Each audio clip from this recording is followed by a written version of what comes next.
on these chairs, and there's beds down there that, he said he and Agnes would sleep on.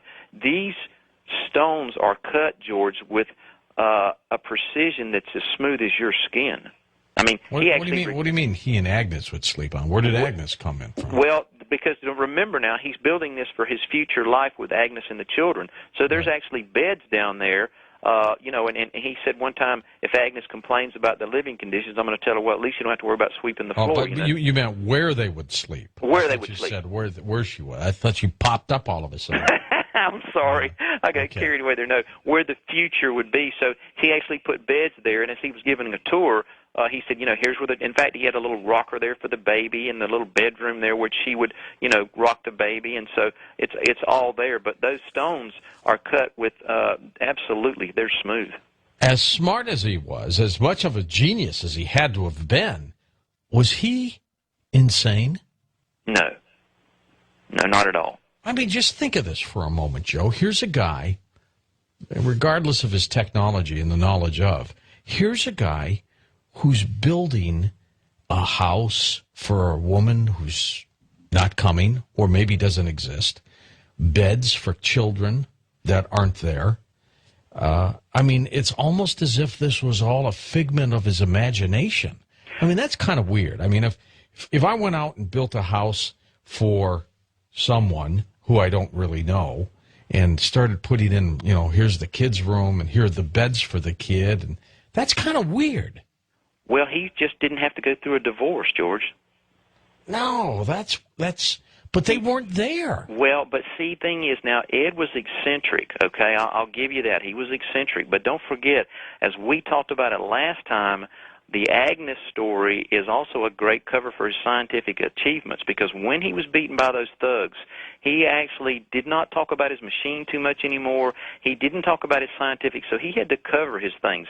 So that whole Agnes story, now I'll tell you a funny thing. When he moved from Florida City to Homestead, okay, one of his friends noticed he changed from the love story to more of a scientific story. He actually changed the layout. So first, the coral castle he built in Florida City was all about love. Now, when he gets beaten up and he makes the move to Homestead, his friend asked him, he said, hey, Ed, well, how come you don't talk as much about Agnes on the tours? I mean, you don't mention it. You don't speak with it with the fervent enthusiasm. And said, what happened to Agnes? Where is she? And his comment was, I left her down in Florida City, so I don't talk about her much anymore. I left her down in Florida City? I left her down in Florida City. Maybe he meant emotionally. Yeah, he did. He was cutting his ties, okay? And don't forget, this was his way. Some people go to drink, some people take drugs. Ed's way to get over his grief and to prove to the world that he was not, a bad guy or anything, was to do this. And so he worked instead of doing anything else. So I look at him as a marvelous, romantic, eccentric, but I don't think he was not insane at all. No. All right, let's go to our west of the Rockies. You're up with us on Coast to Coast. Hi there. I'm calling the show, putting out effort, wasting my time. I'm put on hold, and then I get cut off. Well, you're on the air now. Do you have a question? Is anybody there? No, nobody's here, including you. Unbelievable. Next question. Weird. Yeah. Wild card line, you're on the air. Hi there. Good morning, George and Joe. Thank you. This is George from St. Petersburg, Florida. Great, George. I happen to be Latvian and have personally spent 25, 30 years. My friend researching. George. Yeah, okay. Yes, Joe. George been waiting to meet you in person. I talked to you several times by email and phone. Great to talk to you. Yeah, and I also have the privilege of being the English editor of a new book coming out about Ed, written by a fellow in Latvia, another Latvian. And therefore, I can tell you what the secret of the numbers is, if you'd like to. Wow. Why not? Absolutely. And also tell us the secret of how he did this. Well, that's a different story. But the numbers, actually, not to disappoint anybody, there's quite a simple explanation for them. And I have the documents to show it. That was a number off a federal form for his application as a citizen. the United States. If you remember, or in this particular case, he was an illegal alien, an early illegal alien. He had come in illegally in the United States and worked. And so when he was in Florida, and this could have been one of his concerns about being beat up, especially during the war, he did put the application in, and the federal form had this number on it. And my understanding is that a lot of immigrants that came over in those early years used to inscribe these numbers on their doorway to sort of let inspectors and people know who they were and that they had a status, much like an ID we'd have today. So that's actually the secret.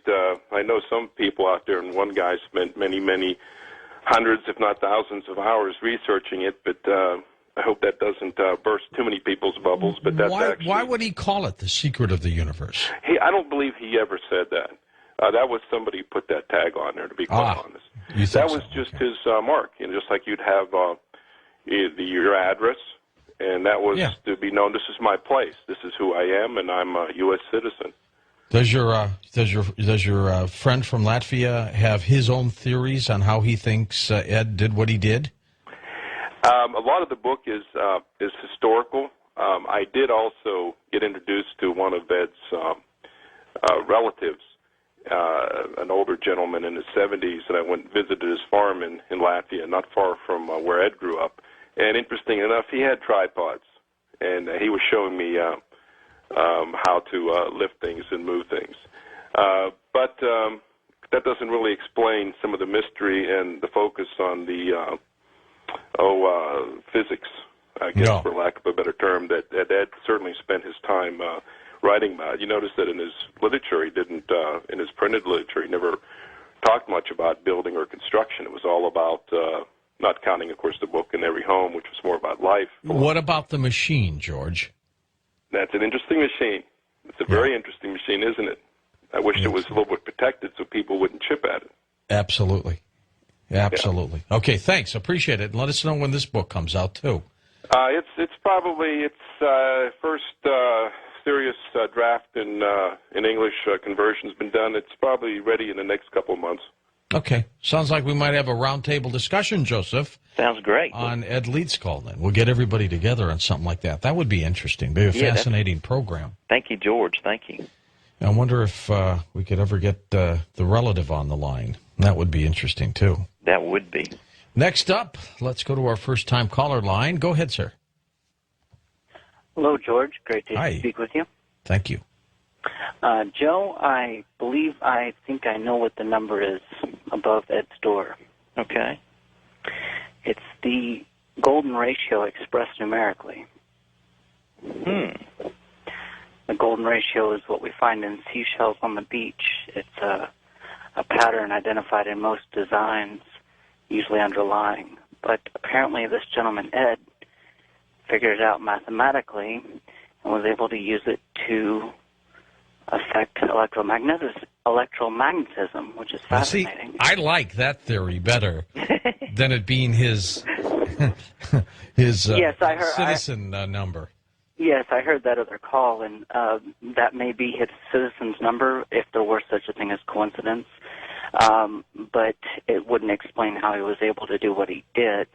But knowing the golden ratio and being able to express it mathematically would definitely account for being able to do what this gentleman has done. And did you say it was based on seashell? Is that what I heard you say? Well, the golden ratio is found in most designs. It's a design that's of nature, and the seashell just happens to be in the golden ratio. If you looked at enough ads, you would see that. Oh, my God. Can I interrupt you here a second, George? This is something that the altar at Coral Castle. That's where the strange face. Some people call it a monkey face. Some people call it an alien face.